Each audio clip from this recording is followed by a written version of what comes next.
নমস্কার বন্ধুরা, welcome to ভাল্লুক একাডেমি। আজকে আমরা ডব্লিউবি টেট চাইল্ড পেডাগোজির একটা মক টেস্ট নিয়ে এসেছি। এই 2026-এর শেষের দিকে সাধারণত বলা যাচ্ছে যে আপার প্রাইমারি টেট বা প্রাইমারি টেট হতে পারে। তো সেই পরীক্ষাকে কেন্দ্র করেই কয়েকটি কোশ্চেন এবং তার অ্যান্সার উইথ কনসেপ্ট আমরা ডেলি ক্লাসে নিয়ে আসার চেষ্টা করব। এটি ভাল্লুক একাডেমির তরফ থেকে প্রথম ভিডিও, তাই কিছু ভুল ত্রুটি থাকলে মার্জনা করে দেবেন। আর আশা করব যদি ভিডিওটি আপনাদের ভালো লাগে তাহলে লাইক এবং সাবস্ক্রাইব করে আমাদেরকে সাপোর্ট করবেন। তাহলে শুরু করা যাক আজকের ক্লাসটা। প্রথম কোশ্চেন আমরা দেখে নেব, পিয়াজের মতে শিশুর জ্ঞানীয় বিকাশের প্রথম পর্যায় কোনটি? তাহলে পিয়াজের যে কগনিটিভ ডেভেলপমেন্ট রয়েছে তার 4টি স্টেজ রয়েছে আমরা জানি। সেই 4টি স্টেজ কী কী? প্রথমে আসে সেন্সারি মোটর স্টেজ, যেটা বার্থ থেকে 2 ইয়ার্স পর্যন্ত হয়। তারপরে আসে প্রি অপারেশনাল স্টেজ 2 থেকে 7 বছর পর্যন্ত। তারপরে থার্ড স্টেজ হচ্ছে কংক্রিট অপারেশনাল স্টেজ, যেটা 7 থেকে 12 বছর। এবং সর্বশেষে formal operational stage 12 and above. তো এর মধ্যে তাহলে প্রথম যেটা রয়েছে সেন্সারি মোটর পর্যায়, এটি হয়ে যাবে আমাদের সঠিক অ্যান্সার। বাকিগুলোও পরপর দেওয়া রয়েছে এখানে অপশানগুলো। তো option A is the correct answer. Next কোশ্চেনে চলে যাব। ভাইগটস্কির মতে জেডপিডি বলতে কী বোঝায়? 4টে অপশান কী কী? সর্বোচ্চ অর্জিত স্তর, নিকটবর্তী বিকাশ ক্ষেত্র, বাস্তব অভিজ্ঞতার ক্ষেত্র, সামাজিক মিথস্ক্রিয়ার ক্ষেত্র।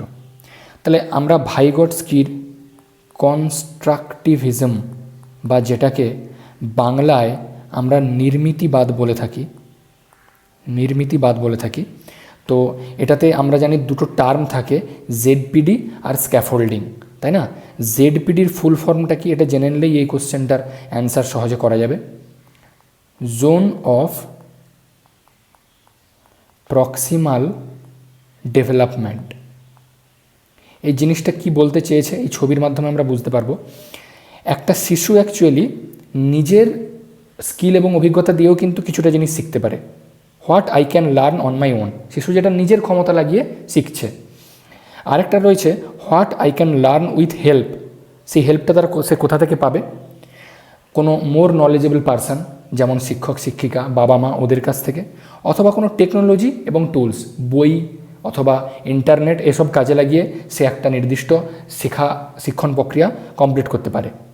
তো এদের এই যে ডিফারেন্সটা, what a child can learn with help আর what he can learn on his own, এর মধ্যে একটা ডিফারেন্স রয়েছে। এই ডিফারেন্সটাই হচ্ছে ZPD, zone of proximal development, অর্থাৎ সর্বোচ্চ যে পরিমাণ সে শিখতে পারে। তাই সর্বোচ্চ অর্জিত স্তর যেটা, এটাই হয়ে যাবে আমাদের সঠিক উত্তর। আর এখানে স্ক্যাফোল্ডিংটা একটু বলে রাখা যাক। এই জেডপিডির যে জোনটা, এই মাঝখানের জোনটা ক্রস করার জন্য, মানে শিশু নিজে যেটা শিখতে নিজে পারে না, যেটা অপরের সাহায্য নিয়ে শিখতে পারে, ওইটা ক্রস করার জন্য যার সাহায্য নিতে হয় সেটাই হচ্ছে স্ক্যাফোল্ডিং। বাইরের হেল্পটা, ওই হেল্পটাকে বলা হচ্ছে স্ক্যাফোল্ডিং। নেক্সট কোশ্চেনে আমরা চলে যাব। শিক্ষা হলো জন্মগত আচরণের ফল, অভিজ্ঞতা ও অনুশীলনের ফল, কেবল বুদ্ধির বিকাশ, সামাজিকীকরণের প্রক্রিয়া। শিক্ষা অবশ্যই জন্মগতভাবে মানুষ পুরোটা পায় না। অবশ্যই আমরা জানি ছোটোবেলা থেকে আমরা বাবা মা, শিক্ষক শিক্ষিকা বা অন্য কোনো বয়স্ক ব্যক্তি তাদের কাছ থেকে অভিজ্ঞতা নিয়ে, পর্যবেক্ষণ করে, দেখে এবং খুব পরিমাণ প্র্যাকটিস করে আমরা ছোটোবেলায় যে কোনো জিনিস শেখার জন্য খুবই প্র্যাকটিস করতাম, তাই না? তাই অভিজ্ঞতা ও অনুশীলনের মাধ্যমেই কিন্তু প্রকৃত শিক্ষা লাভ করা যায়। তাই অপশান বি এখানে সঠিক অ্যান্সার হয়ে যাবে। কেবলমাত্র বুদ্ধির দ্বারা কিন্তু শিক্ষা পাওয়া যায় না। ওকে, নেক্সট কোশ্চেনে আমরা চলে যাব। শিশুর বিকাশ ঘটে কোনভাবে? হঠাৎ ও আকস্মিকভাবে, ক্রমাগত ও ধারাবাহিকভাবে, থেমে নাকি শুধুমাত্র পরিবেশের প্রভাবে? আচ্ছা, বিকাশ আমরা জানি দুটো জিনিস থাকে, বৃদ্ধি আর বিকাশ। বৃদ্ধি হচ্ছে পরিমাণগত, তার মানে শুধুমাত্র শরীর যখন আকার আয়তনে বৃদ্ধি পায় সেটাই আমরা বৃদ্ধি বলি। আর বিকাশটা আমরা জানি সমস্ত রকমের ডেভেলপমেন্ট। একটা শিশুর শারীরিকভাবে, মানসিকভাবে অথবা নৈতিকভাবে, বৌদ্ধিকভাবে সমস্ত দিক দিয়ে যখন একটা শিশুর ডেভেলপমেন্ট ঘটে বা বাড়তে থাকে তার স্কিল, সেটাই কিন্তু বিকাশ হয়ে দাঁড়ায়। এবং এই বিকাশ কিন্তু জন্ম থেকে শুরু হয়ে আমৃত্যু চলতে থাকে, শেষ পর্যন্ত একদম।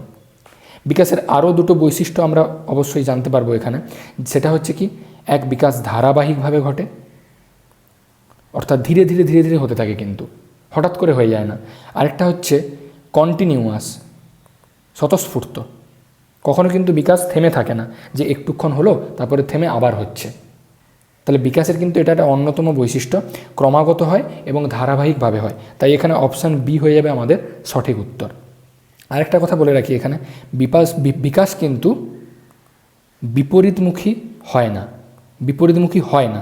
মানে ছোটোবেলা থেকে একটু একটু একটু একটু হয়ে 10 বছর পর্যন্ত বিকাশ ঘটলো, তারপরেই 0 থেকে 10 ইয়ার্স পর্যন্ত বিকাশ ঘটলো, হঠাৎ করে বিকাশ কিন্তু আবার যে কমে কমে কমে কমে আসছে এরকম হয় না। ঠিক আছে, বিকাশ কিন্তু সবসময় সামনের দিকে এগোতে থাকে। আচ্ছা, চলে যাব নেক্সট কোশ্চেনে। কোহেলবার্গের নৈতিক বিকাশ তত্ত্বে কয়টি স্তর রয়েছে?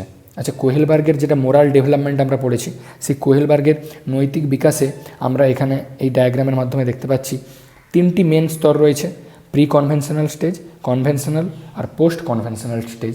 বাংলায় আমরা বলি প্রাক প্রথাগত স্তর বা প্রক্রিয়া, তারপর প্রথাগত নৈতিক প্রক্রিয়া বা নৈতিক স্তর, তারপরে পরবর্তী প্রথাগত। তাহলে এই 3টা মেন স্টেজ হলেও এগুলোকে কিন্তু তিনি আবার প্রত্যেকটি মেন স্টেজকে দুটো দুটো সাব স্টেজে ভাগ করেছিলেন, তাই না? এগুলোর সম্বন্ধে এখন আমরা বিশদভাবে পড়ব না, কিন্তু একটা জিনিস জানতে পারছি যে যদি নিখুঁতভাবে নৈতিক বিকাশের স্তরকে বলা হয় তাহলে কিন্তু আমাদের 6টা স্টেপের কথাই এখানে উল্লেখ করতে হবে। তাই এখানে অপশান ডি হয়ে যাবে সঠিক অ্যান্সার, 6টি। নেক্সট কোশ্চেনে চলে যাব আমরা। বান্দুরার সামাজিক শিক্ষণ তত্ত্বে প্রধান গুরুত্ব দেওয়া হয় কাকে? শাস্তি ও পুরস্কারকে, অনুকরণ ও পর্যবেক্ষণকে, পুনরাবৃত্তি ও অভ্যাসকে, শারীরিক, এটা সাজা হবে, শারীরিক সাজাকে। বান্দুরার যে সামাজিক শিক্ষণ মডেল রয়েছে, সোশ্যাল লার্নিং মডেল, সেখানে কিন্তু অবশ্যই আমরা এটা জেনে রাখবো যে একটা শিশু যখন শেখে, কোনো কিছু শেখে, সেটা কিন্তু শুধুমাত্র যে সে নিজের স্কিল আর অভিজ্ঞতার মাধ্যমে শিখছে তা নয়, সে কিন্তু অন্য কাউকে দেখে, সেটা তার শিক্ষক শিক্ষিকা হতে পারে অথবা পছন্দের কোনো পার্সন হতে পারে, তাকে কিন্তু সে দেখে তার কাজগুলো বা তার আচার আচরণ সবসময় অনুকরণ করার চেষ্টা করে, পর্যবেক্ষণ করে। সে খেলতে গেল অথবা বাড়িতে বাবা মাকে দেখছে অথবা ক্লাসে শিক্ষক শিক্ষিকা পড়াচ্ছেন তাকে দেখছে, এগুলো দেখে সে কিন্তু পর্যবেক্ষণ করে এবং যে যে কাজগুলো তার ভালো লাগে না সেগুলো কিন্তু সে অনুকরণ করার চেষ্টা করে এবং সেভাবেই সে কিন্তু শেখে। তাহলে এখানে সঠিক অ্যান্সার কিন্তু হয়ে যাবে অপশান বি, অনুকরণ ও পর্যবেক্ষণ। বাকি শারীরিক সাজা, শাস্তি ও পুরস্কার, এগুলো শাস্তি ও পুরস্কার তো আমরা এক্ষুনি জানলাম কোহেলবার্গের নীতির অন্তর্গত। আর শারীরিক সাজা তো একটা নেগেটিভিটি আনছে। নেগেটিভিটি আমরা জানি কখনোই শিশুর যেটা চাইল্ড পেডাগজি ওখানে স্থান পায় না, সবসময় পজিটিভভাবে শিক্ষা প্রদান করার উপরেই জোর দেওয়া হয়। তাই এখানে অপশান বিটাই সঠিক অ্যান্সার হবে। নেক্সট কোশ্চেন, ব্লুমের শিক্ষা উদ্দেশ্যের শ্রেণীবিভাগে সর্বোচ্চ স্তর কোনটি? জ্ঞান, অনুধাবন, প্রয়োগ, মূল্যায়ন। আচ্ছা, এটাকে আমরা এখানে জেনে রাখা ভালো, ব্লুমস ট্যাক্সোনমি বলি, ব্লুমস ট্যাক্সোনমি বলা হয় এটাকে। ঠিক আছে, ব্লুমের যে শিক্ষা উদ্দেশ্যে যে মডেল তৈরি করা হয়েছে ওটাকে ব্লুমস ট্যাক্সোনমি বলা হয়। আর এখানে এই ডায়াগ্রামে আমরা দেখতে পাচ্ছি এখানে 6টা স্টেজের কথা বলা হয়েছে: remember, understand, apply, analyse, evaluate and create. এই 6টি স্তরের মধ্যে সবথেকে উপরে সর্বোচ্চ ক্রিয়েট রয়েছে, সৃষ্টি করা। কিন্তু ব্যাপার হচ্ছে এই সৃষ্টি করাটা আমাদের এই অপশানের মধ্যে নেই, তাই এটাকে আমরা বলতে পারবো না। তাই আমরা এটাকে বলতে পারবো না। তাই আমরা চলে যাব ক্রিয়েটের ঠিক পরবর্তী স্টেজটা, কারণ ক্রিয়েটকে বাদ দিলে তার পরবর্তী সর্বোচ্চ স্তর ইভালুয়েট বা মূল্যায়ন, সেটি আমাদের অপশানে রয়েছে। তাই অপশান ডি হয়ে যাবে সঠিক অ্যান্সার। এখানে আরেকটা জিনিস বলে রাখা ভালো, বিভিন্ন চাইল্ড পেডাগজির বইতে অথবা ইউটিউব, ইন্টারনেটে যেখানেই আপনারা দেখবেন, যখন ব্লুমস ট্যাক্সোনমির এই স্টেজগুলো লেখা হয় না, ওটা কিন্তু শুরু করা হয় 1 নম্বরে রিমেম্বার দিয়ে, স্মরণ দিয়ে, তারপরে ধীরে ধীরে আন্ডারস্ট্যান্ড 2 নম্বরে, এটা 3 নম্বরে, 4 নম্বরে, এরকম উপর দিকে যাওয়া হয়। কিন্তু 1 নম্বরে রিমেম্বার আছে মানে এটা ভাবার দরকার নেই, এটাই সর্বোচ্চ স্তর। আমরা সবসময় নিচ থেকে উপরের দিকে যাই একটা শিক্ষণ প্রসেসে, ঠিক আছে? তার জন্য সর্বোচ্চ স্তর কিন্তু এখানে ক্রিয়েট, আর এক্ষেত্রে evaluate. Okay, coming to the next question. গার্ডনারের বহুমাত্রিক বুদ্ধিমত্তার তত্ত্বে মোট কয়টি বুদ্ধিমত্তার কথা বলা হয়েছে? 5টি, 7টি, 8টি, 9টি। এখানে আপনারা ডায়াগ্রামে দেখতে পাবেন অ্যাকচুয়ালি 8টি মাল্টিপল ইন্টেলিজেন্সের কথা আমরা বলে থাকি। ম্যাথামেটিক্যাল ইন্টেলিজেন্স, লিঙ্গুইস্টিক ভাষাগত, আচ্ছা এই দুটো পরে আসছি, কাইনেস্থেটিক মানে যেটা শারীরিক শারীরিক ক্ষমতার কথা বলা হয়েছে, মিউজিক্যাল সুর বা গান সম্বন্ধিত, আর ভিজুয়াল, এইগুলো তো রয়েছেই, আর ন্যাচারালিস্টিক পরিবেশ সম্পর্কিত, 6টা তো রয়েছেই। আর এই যে দুটো মিলে টোটাল 8টে হচ্ছে, 8টে বুদ্ধিমত্তা রয়েছে। এবার এই ইন্টারপার্সোনাল আর ইন্ট্রাপার্সোনালটা না গুলিয়ে যায় অনেক সময়। ইন্টারপার্সোনালটা হচ্ছে একজন মানুষের সাথে আরেকজন মানুষের ধরুন কথাবার্তা হচ্ছে, ভাব বিনিময় হচ্ছে, বন্ধুত্ব হোক বা সেটা অন্যান্য কোনো ইমোশনালের আদান প্রদান হোক, একটা মানুষের সাথে অপর একটা মানুষের যখন এই আদান প্রদানটা হয় তখন একটা বুদ্ধিমত্তা কাজ করে, সেটা কিন্তু ইন্টারপার্সোনাল। আর ইন্ট্রাটা হচ্ছে একটা মানুষ যখন বা একটা শিশু যখন নিজের মনে নিজের স্কিলকে বা নিজের ইমোশনকে অ্যানালাইজ করে তার ডেভেলপমেন্ট ঘটাবে, সেটা কিন্তু ইন্ট্রাপার্সোনাল। এইভাবে আমরা মনে রাখবো। ইন্টার হচ্ছে একজন ব্যক্তির সাথে অপর একজন ব্যক্তির, ইন্ট্রা হচ্ছে একজন ব্যক্তির নিজের মধ্যেকার। ব্যাস, এটা এখানে বলার ছিল। বাকি অ্যান্সার তো হয়ে যাবে 8টা, অপশান সি। নেক্সট আমরা চলে আসব 9 নম্বর কোশ্চেন। শিশুর ভাষা বিকাশের প্রথম ধাপ কোনটি? আচ্ছা, অপশান কী কী রয়েছে? বাক্য গঠন, একক শব্দ, অস্পষ্ট ধ্বনি, পড়ালেখা। আচ্ছা, এখানে অপশান সি হয়ে যাবে কারেক্ট অ্যান্সার, অস্পষ্ট ধ্বনি। কারণ আপনারা দেখে থাকবেন একটা শিশু কিন্তু যখন একদম প্রথমে কথা বলতে শুরু করে সে কিন্তু একেবারেই বাক্য গঠন করে নেয় না, অথবা সে কিন্তু শব্দ উচ্চারণ করতে পারে না, যে শুরুতেই কথা বলা স্টার্ট করেই সে আপেল, আম, জাম, কাঁঠাল, আনারস বলে দিল, এরকম কিন্তু নয়। সে কিন্তু একদম শুরুতে খুবই অস্পষ্ট ছোট ছোট শব্দ, মানে যার থাকে না, মানেবিহীন, অর্থহীন, অস্পষ্ট ধ্বনি করে, আওয়াজ করে, যেটাকে কিন্তু আমরা ব্যাবলিং অ্যান্ড কুইং বলি অনেক সময়, তাই না? এই জিনিসটা বলে থাকে। এটা কিন্তু অস্পষ্ট ধ্বনি প্রথম শিশু মুখ থেকে বের করে, তাই এটাই তার ভাষা বিকাশের প্রথম ধাপ। Option C correct answer. তারপরে প্রশ্ন 10, শিশুর সামাজিক বিকাশ মূলত নির্ভর করে বুদ্ধির ওপর, পরিবারের ওপর, খেলাধুলোর ওপর, স্বভাবগত বৈশিষ্ট্যের উপর। এখানে সঠিক অপশান হয়ে যাবে অপশান বি, পরিবারের ওপর। কারণ শুধুমাত্র বুদ্ধি বা খেলাধুলোতে ভিত্তি করেই কিন্তু সম্পূর্ণ সামাজিক বিকাশ ঘটতে পারে না, তাই না? কারণ শিশু কিন্তু প্রথমে পরিবারে জন্ম হয়, তারপর সে কিন্তু খেলাধুলো করতে যায়। তাহলে পরিবারের বাবা মাই কিন্তু প্রথম তাকে সমাজের সাথে পরিচিতি ঘটায়। এগুলো আমাদের একটু লজিক্যালি ভাবতে হবে। সিডিপির প্রত্যেকটা কোশ্চেন না একটু লজিক্যালি ভাবলে কিন্তু অ্যান্সার খুব সহজেই খুঁজে পাওয়া যায়। তাহলে পরিবারের মানুষজনই কিন্তু প্রথম সামাজিক যে শিক্ষাটা দেয়, চ্যারিটি বিগিনস অ্যাট হোম আমরা বলি না, তাই পরিবারের উপর কিন্তু সামাজিক বিকাশ মূলত নির্ভর করে। 11 নম্বর প্রশ্ন কি বলেছে? অন্তর্ভুক্তিমূলক শিক্ষার মূল উদ্দেশ্য কী? মেধাবী শিশুদের আলাদা রাখা, প্রতিবন্ধী শিশুদের আলাদা রাখা, সকল শিশুকে একসাথে শিক্ষা প্রদান, শুধুমাত্র দরিদ্র শিশুদের শিক্ষা প্রদান। আচ্ছা, প্রথমে আমি অ্যান্সারটা বলে দিই, তারপর জাস্টিফিকেশানে আসছি। অপশান আই থিঙ্ক আপনারাও বুঝতে পেরেছেন যে অপশান সি হয়ে যাবে এখানে সঠিক অ্যান্সার। কেন? কারণ এই অন্তর্ভুক্তিমূলক শিক্ষাকে না আমরা আরেকটা টার্ম ইউজ করে থাকি ইংলিশে, ইনক্লুসিভ টিচিং বা ইনক্লুসিভ লার্নিং।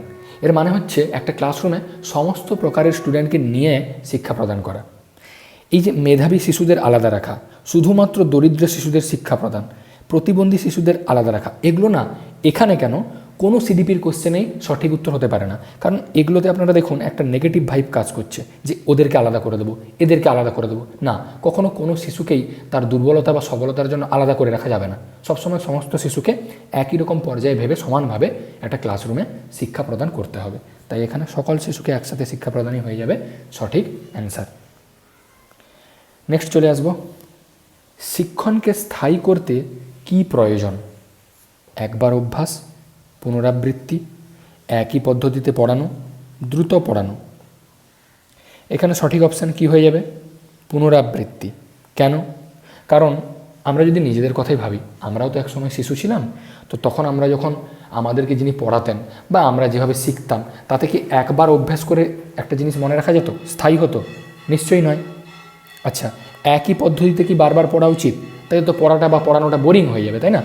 না শিশুর পড়তে ভালো লাগবে, না শিক্ষকের পড়াতে ভালো লাগবে। দ্রুত পড়ানো তো কখনোই হতে পারে না, কারণ দ্রুত পড়ালে অনেক সময় শিশু সেটা সঠিকভাবে গ্রহণ নাও করতে পারে। তাই কোনো একটা জিনিসকে বারবার পড়া, বারবার প্র্যাকটিস, যেটাকে বলে practice makes a man perfect, পুনরাবৃত্তি করলে কিন্তু একটা শিক্ষণ স্থায়ী হবে, টিচিংও ভালো হবে, লার্নিংটাও স্থায়ী হবে। নেক্সট কোশ্চেনে আমরা চলে যাব। শিশুর প্রেরণা দুই প্রকার। আচ্ছা, এখানে কি কি জানতে চেয়েছে? আভ্যন্তরীণ ও বাহ্যিক, ইতিবাচক নেতিবাচক, জটিল সহজ, প্রাথমিক ও মাধ্যমিক। এখানে সঠিক উত্তর কিন্তু হয়ে যাবে আভ্যন্তরীণ ও বাহ্যিক। কেন? কারণ আমরা জানি এই প্রেরণাকে একে ইংলিশে মোটিভেশন বলে বা প্রেষণা। আচ্ছা, মোটিভেশন একটা শিশুর মধ্যে কিন্তু দুরকমভাবে আসতে পারে। একটা শিশু ধরুন পড়বে, এবার সে সেই পড়ার জন্য তার কী মোটিভেশন থাকতে পারে? যে আমাকে পড়তে হবে, পড়ে ভালো নাম্বার পেতে হবে পরীক্ষায়, অথবা জীবনে বড় হতে হবে। এগুলো সে নিজে নিজে ভাবছে। নিজে নিজে ভাবছে মানে কি? তার নিজের মধ্যে থেকেই মোটিভেশন আসছে। তাই এটা কিন্তু আমরা বলে দেব আভ্যন্তরীণ মোটিভেশন। আর একটা যেটা বলা যেতে পারে যে ধরুন অনেক সময় কি হয়, শিশুর বাবা মা বা শিশুর শিক্ষক শিক্ষিকা বা দাদা দিদি যারা রয়েছেন তারা শিশুকে বলছেন যে তুমি পড়তে বসো, পড়াশুনো করো, নিয়মিত পড়তে বসছো না, তোমার জীবনে উন্নতি হবে না, তাই না? এই জিনিসগুলো কিন্তু বাহ্যিকভাবে শিশুকে পড়ার জন্য উৎসাহিত করা হচ্ছে। তাই এটা বাহ্যিক মোটিভেশন। তাহলে দু রকমের মোটিভেশন আমরা এখানে দেখতে পেলাম, আভ্যন্তরীণ এবং বাহ্যিক। Option A correct answer. 14 নম্বর প্রশ্ন। যে শিশু সবসময় প্রশ্ন করে তাকে কোন প্রেরণায় চালিত বলা যায়? অপশান এ কৌতূহলমূলক প্রেরণা, 2 বাহ্যিক প্রেরণা, 3 নেতিবাচক প্রেরণা, 4 জৈবিক প্রেরণা। সবসময় প্রশ্ন করা মানে কি? কৌতূহল দেখানো। এটা আমরা ছোটোবেলা থেকেই জানি যে একটা শিশু সবসময় প্রতিটা কথায় প্রশ্ন করছে, জানতে চাইছে, তার মানে সে উৎসুক, একটা জিনিস জানতে উৎসুক বা কৌতূহল প্রকাশ করছে, তাই এটা কৌতূহলমূলক প্রেরণা। নেক্সট কোশ্চেনে চলে যাব আমরা। শ্রেণীকক্ষে শৃঙ্খলা বজায় রাখার জন্য সবচেয়ে কার্যকরী উপায় কী? শাস্তি প্রদান, অপশান 2 ভালোবাসা ও সহানুভূতি, বকাঝকা করা, একঘেয়েমিভাবে পড়ানো। এখানে অপশান চুজ করা খুবই ইজি, কারণ দেখুন শাস্তি প্রদান নেগেটিভ একটা উপায় বোঝাচ্ছে। আচ্ছা, বকাঝকা করাও নেগেটিভ, শিশুকে কখনোই বকাঝকা করা যাবে না। একঘেয়েমিভাবে পড়ানো কখনোই করা যাবে না। একজন শিক্ষকের অ্যাকচুয়ালি এই 3টি জিনিস পড়াতে গেলে অবশ্যই অ্যাভয়েড করা উচিত।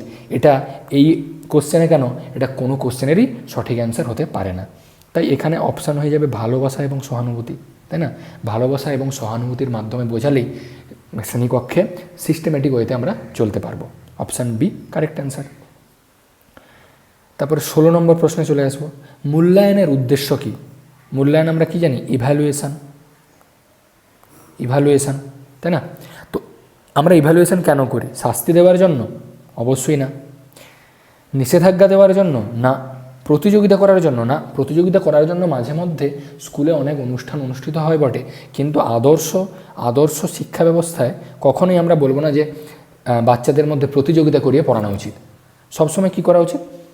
শিশুকে সহযোগিতামূলক শিক্ষণে প্রাধান্য দেওয়া উচিত।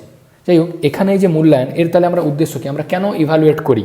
পরীক্ষা নেই, কারণ একটা জিনিস শেখালাম, সেই শেখাটায় কতটা শিশু শিখলো এবং সেটা সে সঠিকভাবে শিখলো কিনা, সেই অগ্রগতিটা যাচাই করার জন্য করা হয়।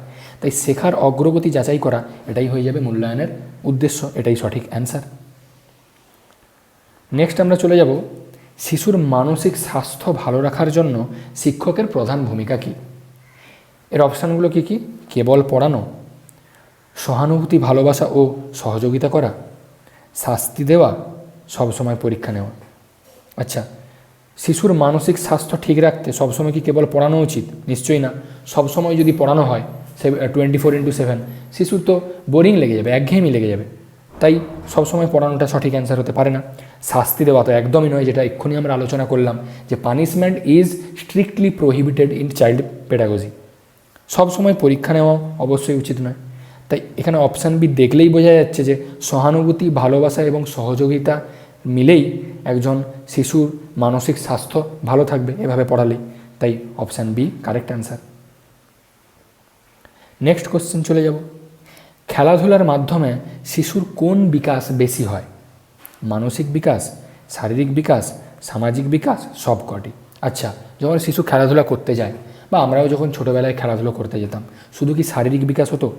শারীরিক বিকাশ তো হতোই, শারীরিক কাঠামোর উন্নতি হতোই, কিন্তু তার সাথে সাথে আমরা যখন বাকি বন্ধুবান্ধবের সাথে কথা বলতাম, হাসাহাসি করতাম, আমাদের মানসিক বিকাশও হতো। ইভেন বাকিদের সাথে কথা বলা মানে কি? সোশ্যাল ইন্টারাকশান হচ্ছে, সামাজিক বিকাশ ঘটছে। তাই এই 3টি হয়ে যাবে সঠিক অ্যান্সার। তাই অপশান হয়ে যাবে সবকটি। Option D correct answer. পরের প্রশ্ন, শিক্ষণ পদ্ধতির মধ্যে প্রকল্প পদ্ধতি কাদের জন্য উপযুক্ত? Project method. আচ্ছা, প্রজেক্ট মেথড কিন্তু আমরা এটা এমনি যে আমাদের শিক্ষা ব্যবস্থা কাঠামো রয়েছে দেখলে বুঝতে পারবো। এই প্রজেক্ট মেথড কিন্তু প্রাইমারিতে বলুন বা 5 থেকে 10 বলুন বা 11-12 বলুন, 11-12 সায়েন্সের ফিজিক্স কেমিস্ট্রির বিভিন্ন প্রজেক্ট করতে দেওয়া হয়। একইভাবে 5 to 10-এও বাচ্চাদের ফিজিক্যাল সায়েন্স বা বায়োলজির বিভিন্ন রকম প্রকল্প বাড়ি থেকে করে আনতে দেওয়া হয় এবং পরীক্ষাতেও কিন্তু প্র্যাকটিক্যাল ব্যবস্থার জন্য নাম্বার থাকে। এবং প্রাইমারিতে তো আরও বেশিভাবে এটা যারা শিশুদের বিমূর্ত চিন্তন করার ক্ষমতা থাকে না, তাই ছোট ছোট বাচ্চাদের তো আরও বেশি পরিমাণে প্রকল্প পদ্ধতি দেওয়া উচিত। তাহলে অ্যাকচুয়ালি পুরো শিক্ষা ব্যবস্থার মধ্যে কিন্তু প্রকল্প পদ্ধতি গুরুত্বপূর্ণ। তাই প্রাথমিক শিশুদের জন্য দরকার, উচ্চ শ্রেণীর শিশুদের জন্য দরকার, কেবল মেধাবী শিশুদের জন্য, মেধাবীদের জন্যও দরকার, বাট কেবল মেধাবীদের জন্য তো শুধু দরকার নেই। তাই অপশান হয়ে যাবে সব বয়সের শিশুদের জন্য দরকার। Option C correct answer. আমাদের আজকের ভিডিওর শেষ কোশ্চেন কি আছে? ব্যক্তিগত পার্থক্য বলতে কি বোঝায়? সব শিশুর একই রকম হওয়া, একটি শিশুর সকল ক্ষেত্রে পার্থক্য, শিশুদের মধ্যে শারীরিক, মানসিক, বুদ্ধিগত ও সামাজিক পার্থক্য, কেবল ধনী দরিদ্রের পার্থক্য। কেবল ধনী দরিদ্রের পার্থক্য তো হতেই পারে না, আর সব শিশু তো একই রকম কখনোই হয় না। আচ্ছা, একটি শিশুর পার্থক্য কখন আসতে পারে? যে একটা শিশু আর একটা শিশু দুজনের বৃদ্ধি এবং বিকাশ হচ্ছে, এই বিকাশের ক্ষেত্রে আমরা কী ধরনের পার্থক্য দেখতে পারি? শারীরিক পার্থক্য হয়, দুটো শিশুর মধ্যে আলাদা আলাদা রকমের শারীরিক বিকাশ ঘটতে পারে। আচ্ছা, তাদের মানসিক ডেভেলপমেন্টও আলাদা হতে পারে। বুদ্ধিগতভাবেও দুজন শিশু একই রকম হয় না, একজনের বুদ্ধি বেশি, একজনের বুদ্ধি কম থাকতে পারে। আবার সামাজিক ইন্টারাকশান বা তার পরিবার পরিবেশের যেভাবে সে মিশছে সেটার উপরে ডিপেন্ড করেও আমরা কিন্তু দুটো শিশুর মধ্যে সামাজিক পার্থক্য দেখতে পাই। তাই অপশান সি কিন্তু হয়ে যাবে এখানে একদম কারেক্ট অ্যান্সার। ওকে, আজকে তাহলে এতদূর পর্যন্তই থাকলো। আপনারা প্লিজ বলবেন যে ভিডিওটি কেমন লাগছে, আর ভালো লাগলে যদি সাপোর্ট করেন তাহলে পরবর্তীকালে আমরা আরও ভালো ভালো কন্টেন্ট নিয়ে, ভালো ভালো ভিডিও নিয়ে পৌঁছে যাব। ভালো থাকবেন।